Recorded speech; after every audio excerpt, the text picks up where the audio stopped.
Good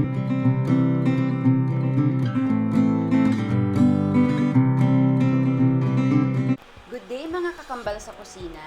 For today, we'll be doing a pasta dish. Yung madali lang, tapos ng ingredients. Daling hanapin, tapos pwede kayong mag-add. Pwedeng gawin yung base siya, tapos whatever you want to add, pwede. So we'll be doing Alfredo pasta sauce or Alfredo pasta.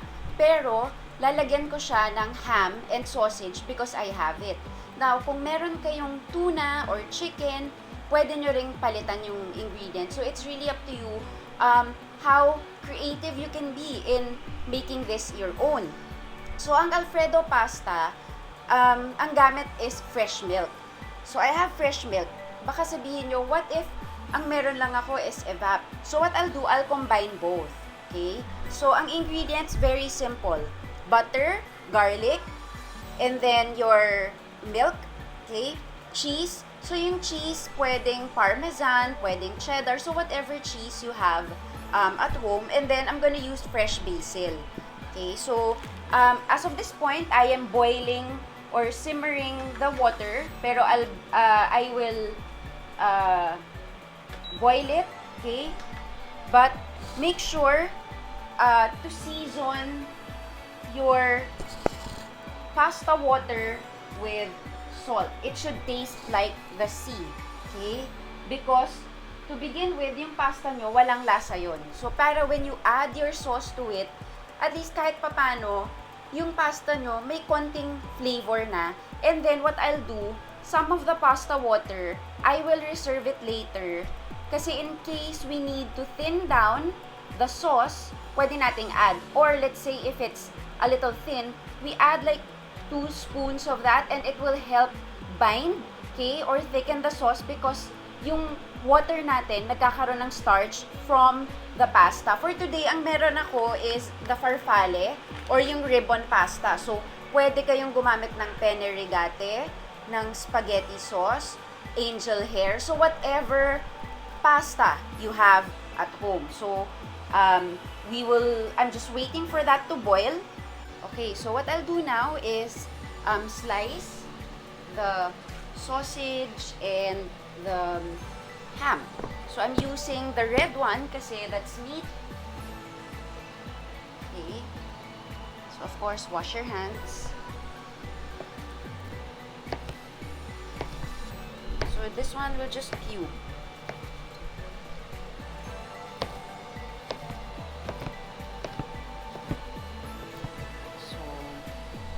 Ito, pwedeng ham lang, pwedeng sausage lang. But since I have both and my nephews are all here, so I will serve sausage and ham, okay, for them. And this is very easy to cook, okay. So kung meron kayong canned tuna, canned chicken, leftover chicken, pwede siya. If you want to leave out any of the meats, you can also add mushrooms to this. Even veggies to make it parang the daily vegetable intake ng kids. Pwede siya. I can see here that my water is boiling, so I'll add in the pasta. Okay, so we didn't add oil anymore to the water kasi when we add it to our sauce, hindi mag-a-adhere yung sauce dun sa pasta. So I'll slice our sausage. Okay. So this size is okay para mas may makain sila. And again, I'm using both, no? I'm using the CDO cooked ham and the CDO ham frankfurters na favorite ko. So again, you can use other meats that you want. Bacon, chicken, pwede nyo rin gawing sauce to for your fish. Okay? Lagyan nyo lang ng mushrooms. And if you have bottled pesto, pwede nyo rin siyang gamitin. Okay? So, by the time we finish our dish, our sauce, ready na yung pasta. Kasi yung farfalle, medyo mas matagal siyang maluto than the spaghetti. Okay? Kasi may part sa gitna nun na medyo matigas. Okay, so I'll set this aside. And then, we'll start with our sauce. Okay, so I'll add in the butter. Kasi sobrang bilis nito. Okay, just melt. Actually, in my class, this has become one of the favorites of my students and they were able to tweak it, ha? Dami nilang nagawa. And the parents were also very happy. Ang galing na naging creative sila. Very creative my girls, my students, no? Some are in grade 3, grade 4, 5, and 6. Okay? And then I also teach kasi high school. But this recipe, ginamit namin for the grade school class. So, for merienda, pwede to. Or if you have special occasions, very quick and easy. So, I always love parang recycling mga leftover dishes. Kasi ayoko ngang nagsasayang. So, kung meron kayong extra na lechon manok, just shred it and then add it here. So, we'll add in some garlic. Okay. So, your kids won't know naman na there's garlic there. And make sure that you do not burn your garlic kasi mag-iiba yung lasa. Pumapait. So, you don't want that, no, when you are sautéing or when you are cooking. It's only in Asian cooking that they call for you to toast the aromatics such as your garlic and your onions. Okay? Because for Asian cooking naman, kasama naman din yun sa flavor profile, no, na hinahanap natin. So, iba-ibang cuisine, iba-ibang techniques. But for this one, of course, we don't want a bitter flavor. Okay? And then after this, I will be combining fresh milk and what's this? Evap. So, kung evap lang, walang problema. Medyo ang color lang niya, medyo on the parang brownish side. Kasi mas hindi white. Parang off-white ang color ng ating evap. Okay? Pero mas manamis-namis to ng konti than your fresh milk. So, you might be saying, baka parang sobrang labnaw naman yan. No po, kasi we will add the cheese. The cheese will help bind or thicken our sauce. Then we'll add our ham and if you want to saute it, pwede rin. Okay? Before I add the fresh milk. Just to lower down the temp a little. And you don't want to boil this kasi it will separate or curdle. So what I'll do, I'll add the ham. So kung bacon, pwede nyo siyang i-toast. Okay? Pwede nyo i-toast yung bacon. It will add another layer of flavor. Okay. So yes, medyo marami, but that's okay. You know naman how kids are. They love mga sausages and ham. Okay, let's season first with salt. We didn't season pa. Okay. And then some pepper. So, if you are the type of person na ayaw nakakita ng specks of the black pepper, you can use white pepper. But for me, that's fine. Okay, and then I will add the fresh milk.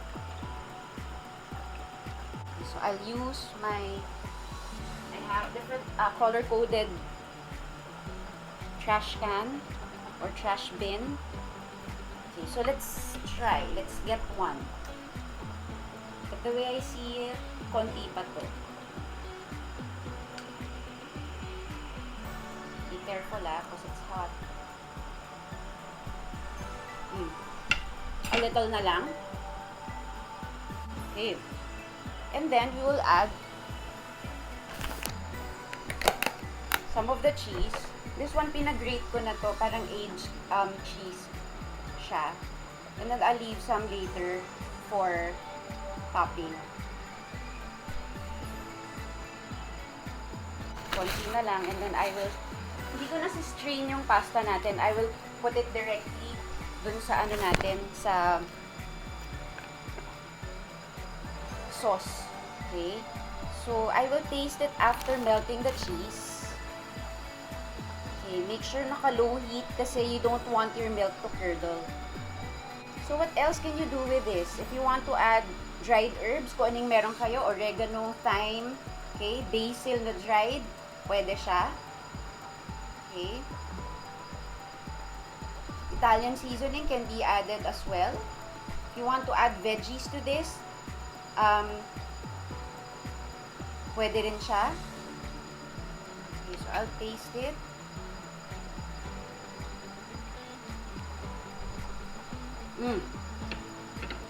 Nalalasahan ko yung cheese and then the flavors of the sausage and the ham.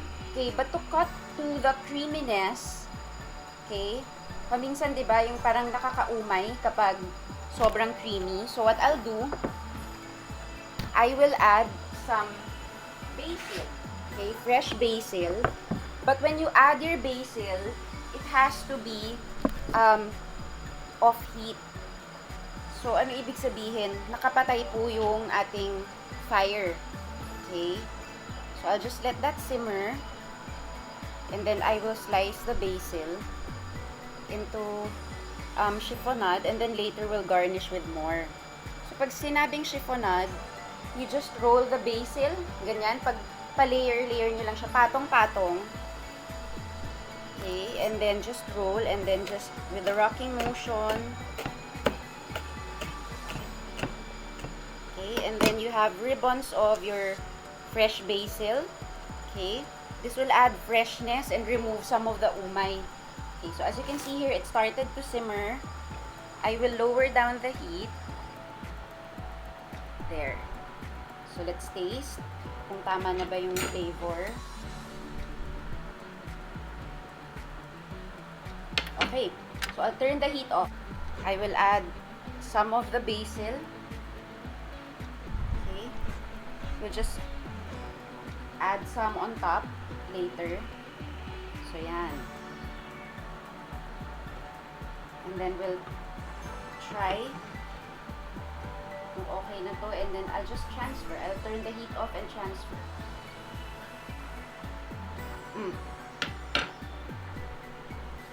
Al dente, perfect. I'll turn the heat off. And then we'll add the pasta. Okay, I'll turn the heat off. And then just directly add your noodles here. Okay, so okay lang kung may masamang konting water, ha? Because it will help bind and thicken our sauce. Okay? Diba? Sino bang hindi magkakagusto? Kung pwede yung tuna and mushroom, chicken and mushroom. So, yan. So, pwedeng penne, pwedeng macaroni, pwedeng meron kayo sa bahay. It doesn't have to be this. It's just I have these pasta. Okay, so I will toss this. There. This may look thick, pero later it will bind together. Sorry, I'm left-handed kasi.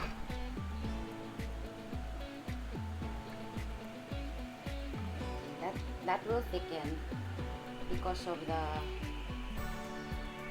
water from the pasta. Wala pa akong ina-add na water, pero yung water from yung pag-transfer pa lang, it will help already. So, low heat lang. Very, very low. Okay? Para lang it won't separate. And then, I'll get 1 ladle lang. Okay? There. So this will thicken in a while, and then I'll show you how to present it. You can serve this with bread, okay, with grilled chicken, okay, breaded chicken, breaded pork. Kung meron kayong corned beef, gusto nyo gumamit ng corned beef, go ahead. Okay? So, talagang creativity nyo yung gagamitin nyo dito. So, I'll show you how to plate this. Okay, so now, it thickened. Okay, so I'll turn the heat off. And then, I have here my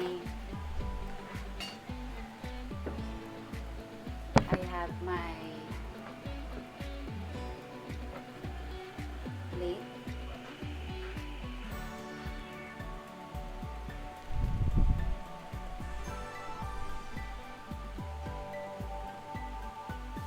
Make sure that you present your dishes well or nicely, because it will help also, not because before we even eat, we look at it or we see the dish.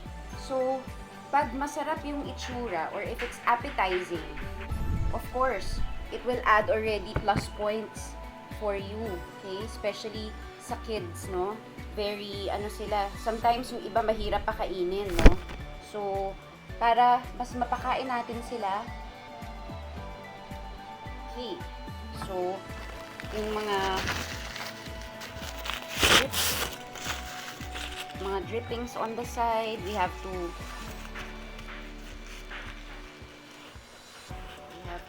wipe that. Yung iba, what they do, they use the whole leaf, tapos they put it there. Kaya lang kasi, the kids are here. These are all edible eh. So, instead of just using it na buo, tapos tinatabi lang, why not add it, no? Because we pay for those garnishes. So, sayang naman kung itatapon lang din after. So, make sure that the garnishes that you are using are edible and included. Okay? Okay, and I'll add some more cheese, some more grated cheese.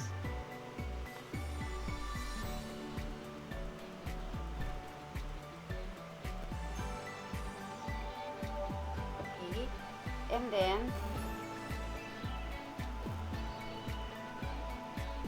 so look, it added color, plus it will also add flavor to our dish. So yung umay, medyo mawawala kasi it will cut through the creaminess of our dish. There you have it. Sa aking mga kakambal sa kusina, ito yung ating ham and sausage Alfredo. So again, I leave it up to you. Use your imagination, be creative in the kitchen. But first, let me try the dish. Okay? Para naman sabihin nyo, baka mamaya, chef, parang di mo naman tinitikman yung mga dishes mo eh. So, kanina puro pasta. I'll get all. So, may konting pasta, may basil, and then some sausage. Wait lang, nakakahiya baka malaki yung pagsubo, but it's okay.